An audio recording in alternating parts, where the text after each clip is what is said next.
सारे मुद्दों पे कोई चर्चा नहीं था। ब्रिटिशर्स ने बहुत सारे ऐसे कानून बनाए थे जिसपे ये सीन था कि बहुत सारे ग्रुप्स को इलीगल ही मान लिया गया था उनके पहचान के आधार पर ही।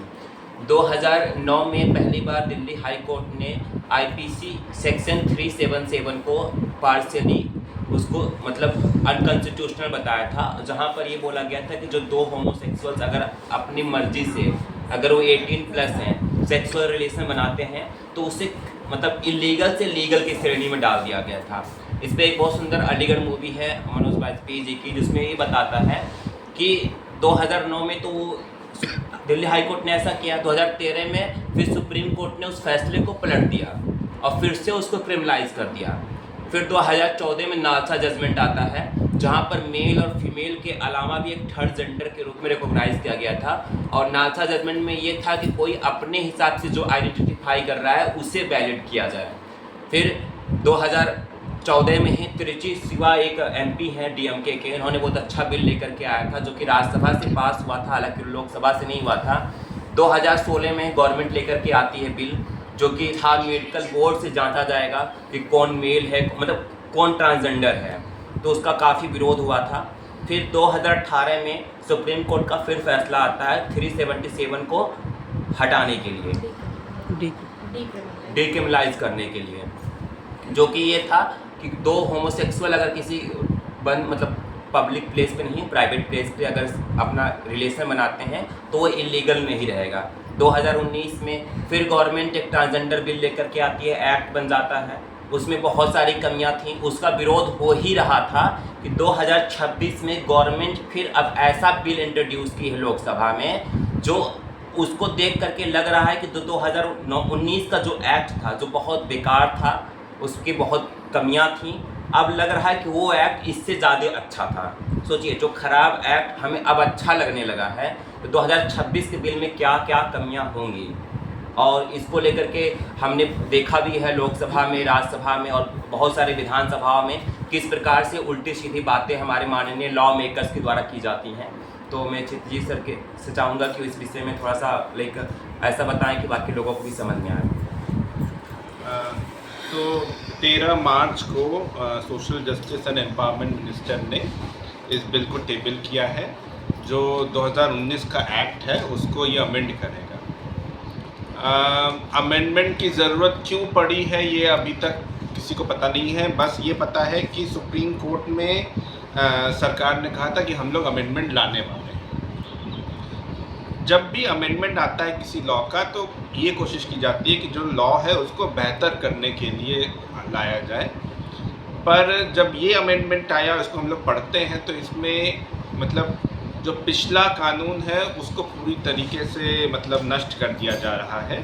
और जो नालसा का जजमेंट जो भारतेंदु ने बताया कि जिससे ट्रांसजेंडर लोगों को अधिकार देने की बात कही गई थी उसको पूरा नकार देता है। कैसे नकार देता है? वो ये कहता है बिल कि ट्रांसजेंडर व्यक्ति कौन होंगे, 3 तरीके के लोग होंगे। एक, या तो वो इंटरसेक्स हो, ऐसे व्यक्ति जिनके जो बॉडी में क्रोमोसोम की वजह से उनके जो सेक्सुअल ऑर्गन्स होंगे वो या तो मिक्स एंड मैच होंगे या नॉन डिस्क्रिप्टिव, यानी उसको एग्जैक्टली कहा नहीं जा सकेगा कि वो मेल या फीमेल में आएगा वो व्यक्ति, वैसे लोग ट्रांसजेंडर होंगे।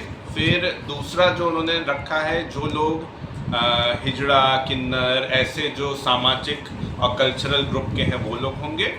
और तीसरा जो है रखा है उन्होंने कि जिनको ज़बरदस्ती बना दिया गया होगा वो लोग होंगे। बस इसके अलावा और कोई व्यक्ति ट्रांसजेंडर खुद को नहीं कह सकता। इसके बाद एक उन्होंने ये डाल दिया जिसका विरोध 2016 में जो बातें उन्होंने बताया कि मेडिकल बोर्ड की बात, वो ये कह रहे हैं बिल में कि हमेशा से हम मानते आए हैं कि हमारे हिसाब से जेंडर का मतलब बायोलॉजी से होता है, जबकि कानून में ये नहीं था।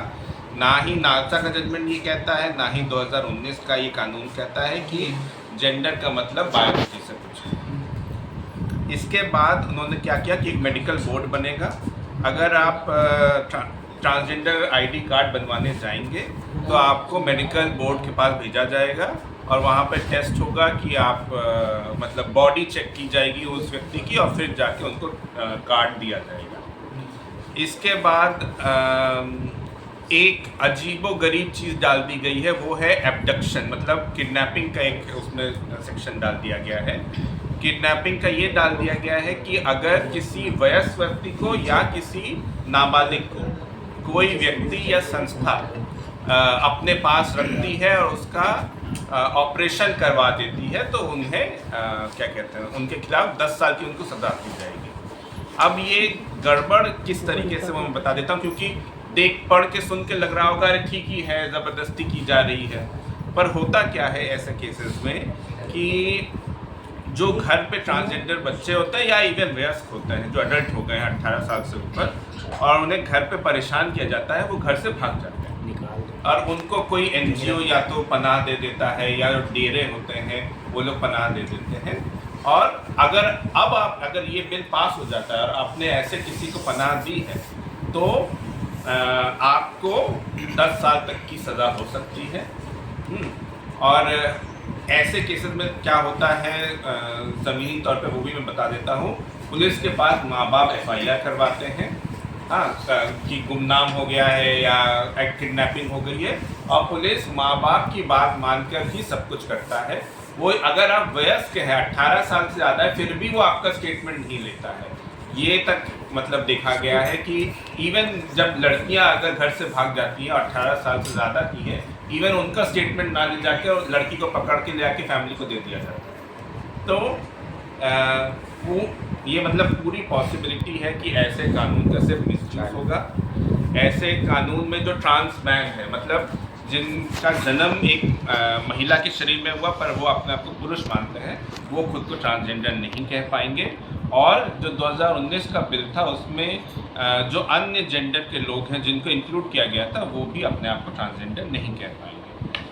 क्या ये 2019 के बिल को बेहतर करने के लिए बनाया गया था? तो उसका मैं आंसर ना इसलिए कह रहा हूँ कि एक सेक्शन है 2019 के बिल में जिसका विरोध हमेशा से होता आया है, वो ये है कि हर तरीके के वायलेंस को, हर तरीके की हिंसा को साथ में ले आया गया है और जो वो करेगा उसको सिर्फ 6 महीने से 2 साल तक की सजा है। यानी आपके साथ अगर मारपीट हो, आपको मानसिक रूप से परेशान किया गया हो या आपका रेप किया गया हो, सबको एक साथ ले आके 6 महीने से लेकर 2 साल तक की सजा दी गई है। जबकि हमारे पास ऑलरेडी IPC है, अभी हमारे पास भारतीय न्याय संहिता है, तो हमारे पास मारपीट के कानून है, हमारे पास रेप के कानून है, फिर भी उसको नहीं लाया गया। एक मैं लेटेस्ट अपडेट आपको दे देता हूँ। नेशनल काउंसिल फॉर ट्रांसजेंडर एक है जिसमें अलग अलग देश के प्रांतों से ट्रांसजेंडर लोगों को सरकार चुनती है। वो लोग कल गए थे मिनिस्टर साहब से मिले, मिनिस्टर साहब ने खुद बुलाया था। मीटिंग में मिनिस्टर साहब नहीं आते हैं, एक ऑफिशियल आती है और वो कुछ भी नहीं सुनती है। वो जो ट्रांसजेंडर लोग हैं उनकी बात वो नहीं सुनती है। वो कहती है कि हमें जो करना, आप लोग बोल लीजिए पर हमें जो करना है हम वही करेंगे, और ये कह के मीटिंग समाप्त हो जाए। तो जो उम्मीद थी कि हो सकता है कि इसका विरोध सुन के, जैसे 2016 के बिल में बेहतरी करके 2019 का एक्ट आया, भले ही कुछ कमियों के साथ, इसमें भी होगा, वो मुझे लगता नहीं है कि हो पाएगा। और अनफॉर्चुनेटली पॉसिबिलिटी ये है कि ये हो सकता है पास भी हो जाए, तो इसलिए इसका विरोध करना बहुत जरूरी है। सर, तो